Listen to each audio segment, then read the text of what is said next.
الأمطمطة. مصطفى وبعد الموافقة قامت الجرافات بهدم منزله في خطوة لإخلاء المكان. عطاونا أرض، عطيناهم المحل ديالنا. شحال المساحة ديالها؟ لا الأرض اللي عطاونا 80 متر ولا عطيناهم حنا 76 متر.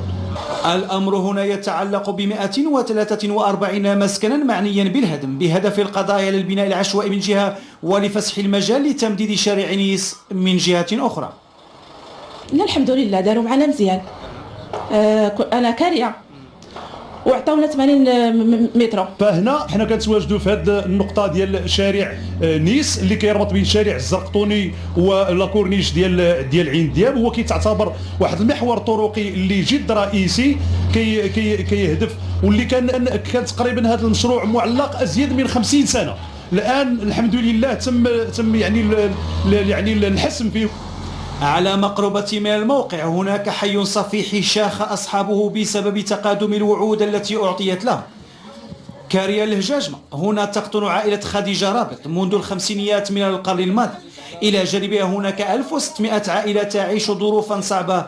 ساكنة الكركريان تنتظر حلا مرضيا لترك البراريك. والناس مكرفصين، الماء ما عندناش نهائيا. حنا حشومه كاع في هذا الموقع ديال شارع الفا وما يكونش عندنا الماء. انا نزيد نخلق هنا بنت 66. حنا بغينا حل، حنا بغينا نزيدو بحالنا، ما بغيناش نبقاو هنا في هذه القطره. وحنا دابا هاد المده ديال شي 20 عام وانا كنسمع بد حنا لا نتحولوا من هنا وداك الشيء. انتم كي كتشوفوا هنا راه حاشا تدخلوا هنا راه واحد الحاله زعما ما فيها ما يتشاف. ما عطل مشروع الهجاجمة هو تواجده فوق أراضي الخواص. أغلب المساكن مهددة بالانهيار. أمام هذا الوضع هل الحي معني بعملية الهدم؟ البيدونفيل ديال الهجاجمة كذلك حتى هو داخل في هذا البرنامج ديال إعادة الإسكان ديال المناطق ديال الناس اللي ساكنين في البيدونفيل. هذا كله داخل في واحد الاتفاقية كبرى اللي كنا وقعنا أمام صاحب الجلالة في 2010.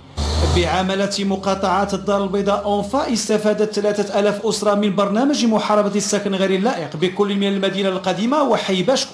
كما يروم البرنامج مستقبلا القضاء على باقي الجيوب الصفيحية.